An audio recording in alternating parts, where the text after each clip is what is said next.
Oye, ¿alguna vez la gente se ha puesto a pensar si Teotihuacán, Palenque o bueno, hasta Tenochtitlan se llamaban así desde el principio?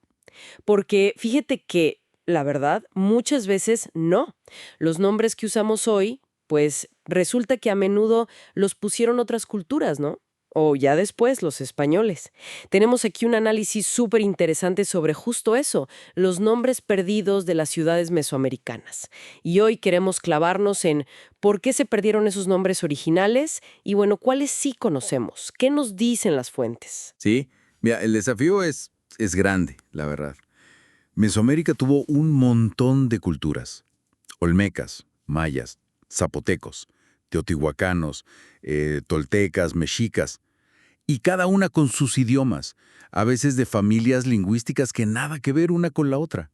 Entonces, cuando una ciudad cambiaba de dueños, o la abandonaban, o simplemente la gente que la construyó desaparecía sin dejar, digamos, una escritura que hoy entendamos bien, como pasó justo con Teotihuacán, pues el nombre original se perdía fácil. Claro. Y si no dejaron escritos que podamos leer de los meros constructores, pues cómo saber, ¿verdad? Exacto. Dependemos un montón de lo que dijeron culturas que vinieron después, o de la arqueología pura y dura. Y aquí es donde entran fuertes los mexicas, los aztecas, pues. Al irse expandiendo, ellos se toparon con ruinas impresionantes, o conquistaron pueblos. ¿Y qué hicieron? Les pusieron nombres en su idioma, en náhuatl. El náhuatl era como la lengua franca de la época en buena parte de Mesoamérica. A ver, ¿cómo cuáles? Danos un ejemplo. Pues el más clásico, yo creo, es Teotihuacán. Ese nombre que significa algo así como ciudad de los dioses o lugar donde los hombres se hacen dioses.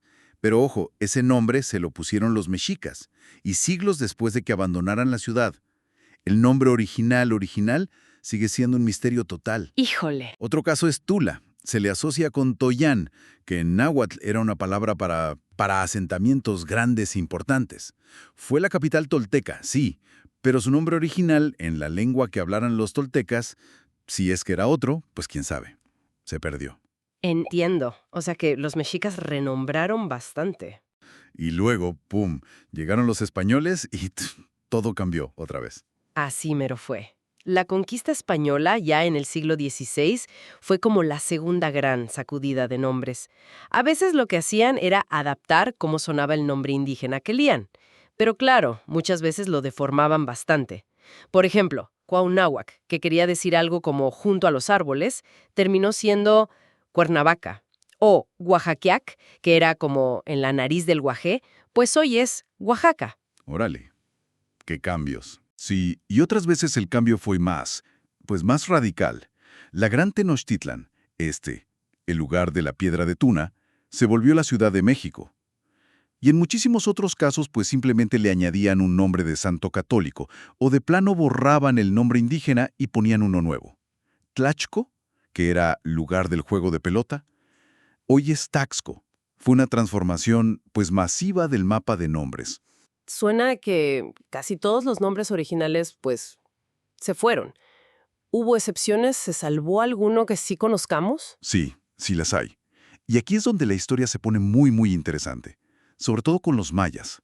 Fíjate que a diferencia de otras culturas, los mayas sí dejaron muchísima escritura. Esos glifos jeroglíficos que vemos. Y bueno, gracias al trabajal de generaciones de epigrafistas, que son los especialistas en descifrar estas inscripciones antiguas, hoy podemos leer buena parte. Ah, claro. Los glifos mayas.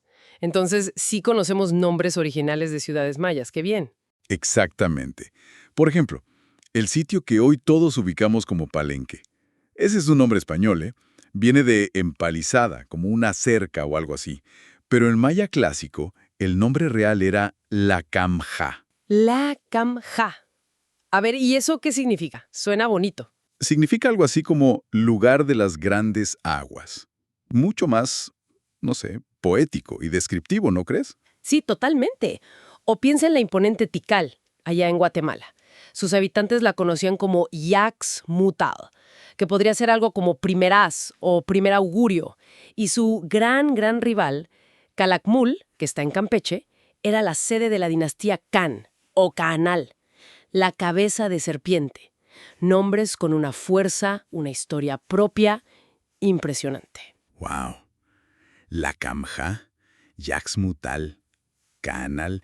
Saber sus nombres originales como que les da otra dimensión, ¿no? Es diferente. Totalmente de acuerdo. Lo que vemos hoy en los mapas, la verdad es una mezcla bien compleja. Algunos nombres son coloniales, otros son adaptaciones mexicas de nombres todavía más antiguos. Otros vienen de haciendas que estaban cerca cuando redescubrieron las ruinas, o de pueblos modernos que están ahí al lado. Son como capas y capas de historia, unas sobre otra. Entiendo. Los nombres que usamos son como ecos del pasado. Sí, pero no siempre son el eco de los constructores originales, ¿sabes? Entonces, ¿qué nos deja todo esto? Que bueno, las piedras ahí siguen, impresionantes, pero los nombres que les damos, esos sí cambian con el tiempo, con el poder. Precisamente, esos cambios de nombre reflejan súper bien cómo fluye el poder, cómo una cultura se impone sobre otra, y pues sí, a veces cómo se silencian identidades que estaban antes. El trabajo de los arqueólogos y los epigrafistas sigue siendo ese. Intentar desenterrar no solo las pirámides y los palacios, sino también las palabras, los nombres que les dieron sentido a la gente que vivió ahí. Es como una lucha contra el olvido, constante. Es verdad.